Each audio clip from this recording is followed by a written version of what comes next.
এইকেইজনী দালালি মানুহক ভোট লৈ জিকি এতিয়া কাৰো কথা নুশুনাকে হাতী হেৰি কৰিছে। এই যত জনপ্ৰতিনিধি দেখাইছে তহঁতি লুকাই আছিলে কেলে? তহঁতৰ যদি ইমান দম আছে, তহঁতৰ যদি ইমান দম আছিলে ঘৰত থাকিব লাগিছিলে। গম পাইছ? ঘৰত থাকি ৰাইজৰ প্ৰতিনিধি কৰিবি, এনেকে লুকাই এটা কাম নকৰিব। হাইটেক পাৰ্টি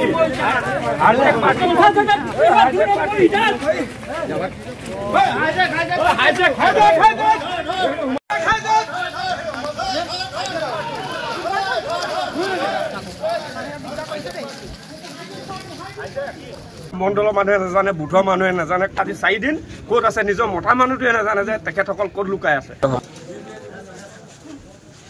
জনপ্ৰতিনিধি দেখাইছো গোটেই অসমত এতিয়াই বৰ ডাঙৰ মিনিষ্টাৰ কেইজনী হলো হে আজি 4 দিন বিচাৰি পোৱা নাই। ৱাৰ্ড মেম্বাৰ খেলি জিকাই থৈছো, অলপ বিচাৰি পোৱা নাই। ক'ত গৈছিলে? ৱাৰ্ড মেম্বাৰ ক'ত গৈছিলে? ক'ত গৈছে? 4 দিন নাই। ক'ত আছিলে? ক'ৰ পৰা আহিছে এতিয়া? একেলা সমান নহ'ব ইয়াত।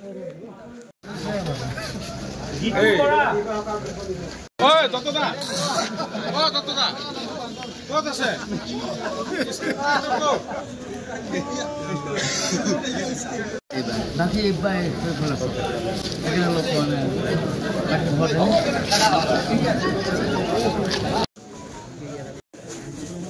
শপত গ্ৰহণৰ আজি 4 দিনৰ আগৰ পৰা এই হেৰিসকলে কোনো বুথৰ লগত কথা পতা নাই, কোনো মণ্ডল প্ৰতিনিধিৰ লগত কথা পতা নাই, কোনো ৰাজ্যৰ লগত কথা পতা নাই। তেখেতসকলে নিজাববীয়াকৈ আজি লুকাই আহি এতিয়া শপত গ্ৰহণ কৰিবলৈ আছে। আজি গোটেই বিহপুৰীয়া মণ্ডলৰ বিহপুৰীয়া বুথৰ যিমানবিলাক আছে সকলো নিজৰ স্বামীসকলে তেখেতসকলক লগ পোৱা নাই।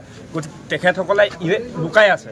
আজি ৰাইজৰ প্ৰতিনিধি হৈ ৰাইজৰ লগত কথা নপতাকৈ তেখেতসকলে নিজাববীয়াকৈ যিটো সিদ্ধান্ত লৈছে এইটো এটা মানে এটা ঘৃণনীয় কাম। আৰু তেখেতসকল যিহেতুকে ৰাইজে জিকাইছে, তেখেতসকলে ৰাইজৰ লগত থাকি ৰাইজৰ মতামত লৈ পেলাই আজি শপত গ্ৰহণলৈ আহিব লাগিছিলে।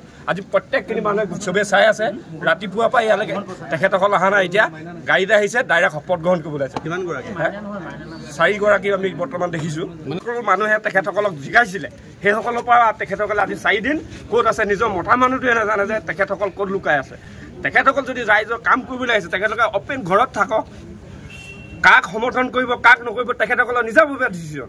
কিন্তু তেখেতসকলে আজি আমাৰ যিসকল ৰাইজে জিকাইছিলে সেইসকলক নেওচি তেখেতসকলে নিজাববীয়াকৈ শপত গ্ৰহণ কৰে। কেইজন মেম্বাৰ? কেকুৰা পঞ্চায়তৰ ৰাজবাৰী আছে, আপোনাৰ 2 নম্বৰ মচিয়া পথাৰ আছে, গোঁসাই পথাৰ আছে আৰু নিষ্কাচিকতা আছে। আত্মগোপন কৰি আছে। কোনো আপোনালোকে সুধিব পাৰে, সকলোকে মণ্ডলৰ মানুহে নাজানে, বুধৰ মানুহে নাজানে, কোনো নিজৰ হাজবেণ্ডে নাজানে, কাৰোবাৰ হেঁচাত কৈছে, কাৰোবাৰ হেঁচাত ৰাইজে যিটো কৈছে যে কাৰোবাৰ কোনোবাই লৈ গৈছে বুলি কৈছে, তেখেতসকলৰ হাজবেণ্ডসকল আছে সুধিব পাৰে। কেইদিন হ'ল মানুহজনে ঘৰৰ পৰা ফুৰিবলৈ গৈছে বুলি কৈছে। আপোনাৰ কি ৱাইফ ৱাৰ্ড মেম্বাৰ? আপুনি নিজে নাজানে? নাজানো, কৈছে বৰ ফুৰিবলৈ গৈছে।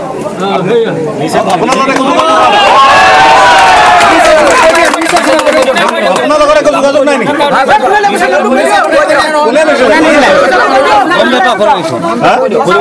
আপুনি জানে বুলি কৈছে।